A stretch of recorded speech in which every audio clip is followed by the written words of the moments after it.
Alhamdulillah, alhamdulillahilladzi hadana li hada wa ma kunna linahtadiya laula an hadanallah. Alhamdulillahilladzi bi ni'matihi tatimmus shalihat. Asyhadu an la ilaha illallah wa asyhadu anna Muhammadar Rasulullah. Allahumma sholli ala sayyidina Muhammad wa ala ali sayyidina Muhammad. Rabbi shrah li sadri wa yassir li amri wahlul 'uqdatam min lisani yafqahu qawli. Raditu billahi rabba wa bil islami dina wa bi Muhammadin nabiyya wa rasula. Rabbi zidni ilman warzuqni fahman. Amin.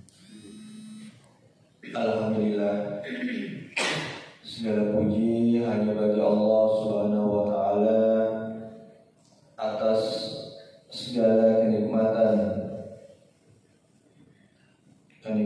kehidupan, kenikmatan sehat, kenikmatan iman dan Islam, dan kenikmatan kita masih diperjalankan oleh Allah untuk sholat subuh berjamaah di mushola Az-Zikra, dan kemudian kita dilanjutkan bersama-sama belajar terkait dengan surat yang ada di Al-Quran dan hadis. Izinkan saya melanjutkan pembacaan surat Al-Maidah ayat 12 sampai dengan 14. A'udzu billahi minasy syaithanir rajim. Bismillahirrahmanirrahim. Wa laqad akhadha Allahu mitsaqa bani Israila wa ba'atsna minhum isna asyara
Dan sesungguhnya Allah telah mengambil perjanjian dari Bani Israel, dan telah kami angkat di antara mereka 12 orang pemimpin. Dan Allah berfirman, sesungguhnya aku beserta kamu. Sesungguhnya jika kamu mendirikan sholat dan menunaikan zakat serta beriman kepada Rasul-Rasulku, dan kamu bantu mereka, dan kamu pinjamkan kepada Allah pinjaman yang baik, sesungguhnya aku akan menghapus dosa-dosamu. Dan sesungguhnya kamu akan kumasukkan ke dalam surga yang mengalir di dalamnya sungai-sungai. Maka barang siapa yang kafir di antaramu sesudah itu, sesungguhnya dia telah tersesat dari jalan yang lurus. Tetapi karena mereka melanggar janjinya, kami kutuk mereka dan kami jadikan hati mereka keras membatu. Mereka suka mengubah perkataan Allah dari tempat-tempatnya, dan mereka sengaja melupakan sebagian dari apa yang mereka telah diperingatkan dengannya. Dan kamu Muhammad senantiasa akan melihat kekhianatan dari mereka, kecuali sedikit di antara mereka yang tidak berkhianat. Maka maafkanlah mereka dan biarkanlah mereka. Sesungguhnya Allah menyukai orang-orang berbuat baik. Dan di antara orang-orang yang mengatakan, sesungguhnya kami orang-orang Nasrani, ada yang telah kami ambil perjanjian mereka, tetapi mereka sengaja melupakan sebagian dari apa yang mereka telah diberi peringatan dengannya. Maka kami timbulkan di antara mereka permusuhan dan kebencian sampai hari kiamat. Dan kelak Allah akan memberitakan kepada mereka apa yang selalu mereka kerjakan. Amin. Allah dengan segala firman-Nya. Penjelasannya, setelah Allah menyuruh hamba-hambanya yang beriman untuk menepati janji yang telah Allah ambil dari mereka melalui lisan hambanya dan Rasulnya Muhammad SAW, Allah memerintahkan mereka untuk menegakkan kebenaran, memberi kesaksian dengan adil, serta mengingatkan mereka atas nikmat lahir maupun nikmat batin yang Allah berikan kepada mereka berupa petunjuk dan kebenaran yang dianugerahkan kepada mereka. Maka Allah mulai menjelaskan kepada mereka bagaimana Allah mengambil janji dan ikatan dari umat sebelum mereka dari kalangan ahlul kitab, Yahudi dan Nasrani.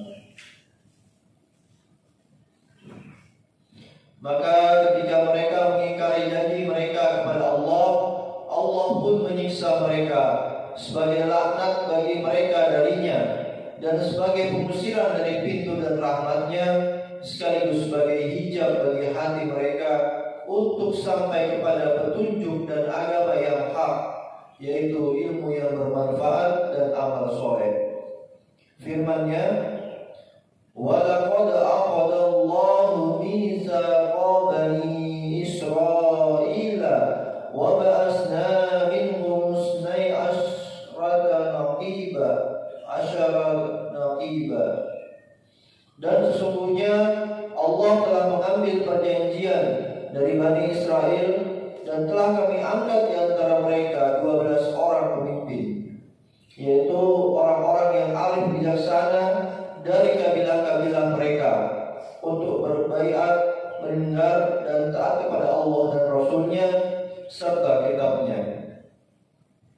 Ibnu Abbas menyebutkan dari Ibnu Ishaq serta beberapa ulama lainnya bahwa hal itu terjadi pada saat Musa berangkat untuk memerangi para penguasa zalim. Dia memerintahkan agar setiap kabilah mengangkat seorang pemimpin.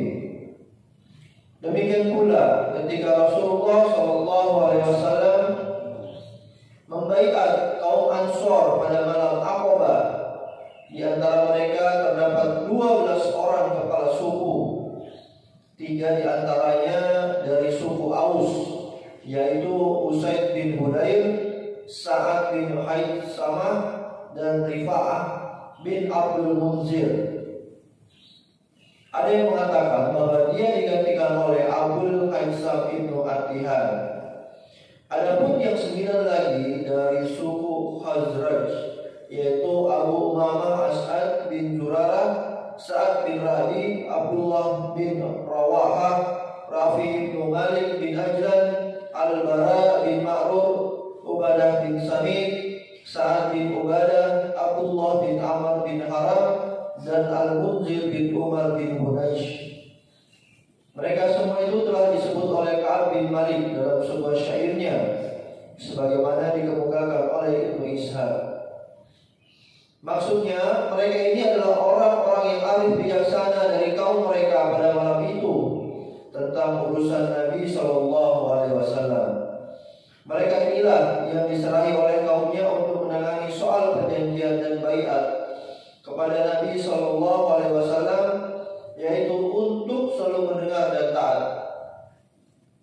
Allah berfirman, wa qala Allahu inni ma'akum, dan artinya dan Allah berfirman, sesungguhnya aku bersamamu, aku besertamu, yakni selalu dalam penjagaan, pemeliharaan dan pertolonganku. La in aqamtumus sholata wa ataitumuz zakata wa amantum bi rusul.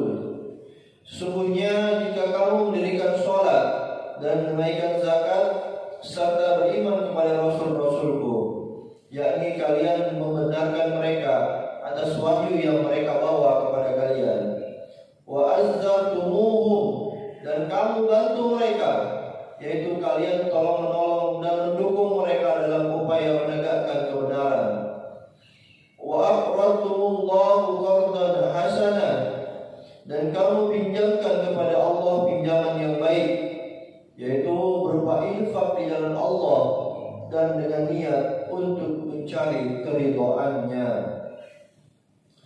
La ughfiranna ankum sayyi'atikum, niscaya aku akan menghapus dosa-dosamu, yakni dosa-dosa kalian akan aku hapuskan dan tutupi, serta tidak akan aku siksa kalian karenanya. Selain balasan itu, wala udkhilannakum jannatin tajri min tahtihal anhar, dan sesungguhnya kamu akan memasukkan ke dalam surga yang mengalir di dalamnya sungai-sungai. Maksudnya, aku akan cegah kalian dari segala yang ditakuti dan mengantarkan kalian kepada tujuan yang dimaksud. Kemudian firman Allah, faman kafara ba'da dzalika minkum faqad dhalla sawa'as sabil. Maka barang siapa yang kafir di antaramu sesudah itu, sesungguhnya dia telah tersesat dari jalan yang lurus.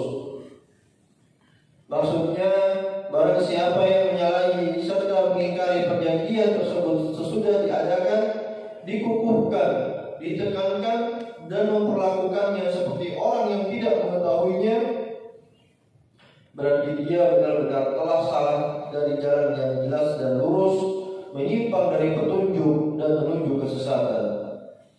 Setelah itu Allah memberitahukan hukuman yang akan menimpa mereka ketika Bani Israel melanggar dan menyalahi janjinya. Allah berfirman, فَبِمَا نَقْضِهِمْ مِيثَاقَهُمْ لَعَنَّهُمْ, tetapi karena mereka melanggar janjinya, kami kutuk mereka. Artinya, disebabkan oleh pelanggaran mereka terhadap perjanjian yang telah diambil dari mereka, maka kami laknat mereka, yakni kami jauhkan mereka dari kebenaran, serta kami usir mereka dari petunjuk. Selanjutnya Allah berfirman, وَجَعَلْنَا قُلُوبَهُمْ قَاسِيَةً, dan kami jadikan hati mereka keras membatu. Maksudnya, karena kekerasan dan kebekuan hati mereka itu, maka mereka tidak dapat menerima nasihat. Firman-Nya, yuharrifunal kalima am mawadi'ih, mereka suka mengubah perkataan Allah dari tempatnya, yakni rusaklah pemahaman mereka dan buruk sekali penyimpangan mereka terhadap ayat-ayat Allah. Mereka menampilkan kitabnya bukan menurut yang diturunkannya, mengartikannya tidak seperti yang dimaksudkan olehnya, dan mengatakan apa yang sebenarnya tidak difirmankan Allah. Kita berlindung kepada Allah dari hal tersebut. Dan firman-Nya, wa nasuha mimma dzukiru bi, dan mereka sengaja melupakan sebagian dari apa yang mereka telah diperingatkan dengannya, yakni mereka tidak mengamalkannya karena benci terhadapnya. Al-Hasan mengatakan mereka tidak mengamalkan ajaran agama mereka serta tugas yang dilimpahkan Allah kepada mereka. Sebuah amal tidak akan diterima kecuali dengannya. Adapun ulama lainnya mengatakan mereka tidak mengamalkan apa yang telah diperingatkan kepadanya, sehingga mereka menjalani keadaan yang hina. Maka jadilah mereka tidak lagi mempunyai hati yang bersih, fitrah yang lurus, dan amal yang benar.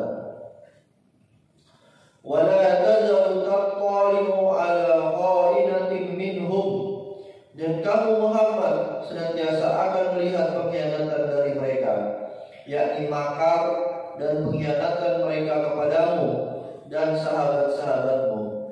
Mujahid dan ulama lainnya berkata, yang dimaksud dengan hal itu adalah konspirasi mereka untuk membinasakan Rasulullah SAW. Firman Allah, fa'fu anhum wasfah, maka maafkanlah mereka dan biarkanlah mereka. Yang demikian merupakan inti kemenangan dan keberuntungan itu sendiri. Sebagaimana yang dikatakan oleh sebagian ulama salaf, selama engkau memperlakukan orang yang zalim terhadap dirimu sesuai dengan ketentuan Allah dalam urusannya, maka dengan itu akan tercapailah penyatuan hati mereka dan akan cenderung kepada kebenaran. Mungkin saja Allah akan memberikan petunjuk kepada mereka. Oleh karena itu Allah berfirman, Innallaha yuhibbul muhsinin. Sungguhnya Allah menyukai orang-orang yang berbuat baik, yaitu memaafkan orang yang berbuat jahat kepadamu. Qatadah mengatakan penggalan ayat ini, fa'fu anhum wasfa, maka maafkanlah mereka dan biarkan mereka, telah dimansukh dengan firman-Nya dalam surat At-Taubah ayat 29, qatilul ladina la yu'minuna billahi wa la bil yaumil akhir. Perangilah orang-orang yang tidak beriman kepada Allah dan tidak pula kepada hari akhir. Firman Allah, wa minal ladina qalu inna nasara akhadna mitsaqahum, dan di antara orang-orang yang mengatakan sesungguhnya kami ini orang-orang Nasrani, ada yang telah kami ambil perjanjian mereka. Maksudnya di antara orang-orang yang mengakui dirinya sebagai pemeluk agama Nasrani, pengikut Isa bin Maryam, padahal sebenarnya mereka tidak demikian, kami telah mengambil janji dan ikatan atas mereka untuk senantiasa mengikuti Rasulullah SAW, menolong, mendukung, mengikuti jejaknya, dan untuk beriman kepada setiap nabi yang diutus oleh Allah kepada penduduk bumi ini. Namun mereka melakukan hal yang sama dengan apa yang telah dilakukan oleh orang-orang Yahudi, yaitu mereka mengingkari janji dan memutuskan ikatan. Oleh sebab itulah Allah berfirman, فَنَسُوهَا مِمَّا ذُكِّرُوا بِهِ فَأَغْرَيْنَا بَيْنَهُمُ الْعَدَاوَةَ وَالْبَغْضَاءَ إِلَى يَوْمِ الْقِيَامَةِ. Tetapi mereka sengaja melupakan sebagian dari apa yang mereka telah diberi peringatan dengannya, maka kami timbulkan di antara mereka permusuhan dan kebencian sampai hari kiamat. Maksudnya kami timpakan permusuhan dan kebencian kepada mereka, kepada sebagian yang lain, dan mereka akan terus-menerus seperti itu sampai hari kiamat kelak. Demikian halnya dengan orang-orang Nasrani dengan berbagai macam jenisnya. Mereka senantiasa saling membenci dan juga bermusuhan, mengkafirkan satu dengan yang lainnya, dan sebagian mereka mengutuk sebagian lainnya, sehingga masing-masing kelompok mengharamkan kelompok lainnya, serta tidak membiarkan kelompok itu memasuki tempat ibadahnya. Setelah itu Allah berfirman, "Fasawfa yunabbi'uhumullahu bima kanu yasna'un." Dan kelak Allah akan memberitakan kepada mereka apa yang selalu mereka kerjakan. Ini merupakan ancaman keras bagi orang Nasrani atas dusta mereka kepada Allah dan Rasul-Nya, serta penasaban mereka kepada Rabb yang Maha Tinggi lagi Maha Suci. Hal tersebut disebabkan penetapan mereka ihwal adanya istri dan anak baginya. Sungguh Allah Maha Tinggi lagi Maha Esa. Dialah yang menjadi tempat bergantung semua makhluk, yang tidak beranak dan tidak pula dia diperanakkan, serta tidak ada seorang pun yang sebanding dengannya. Maha benar Allah dengan segala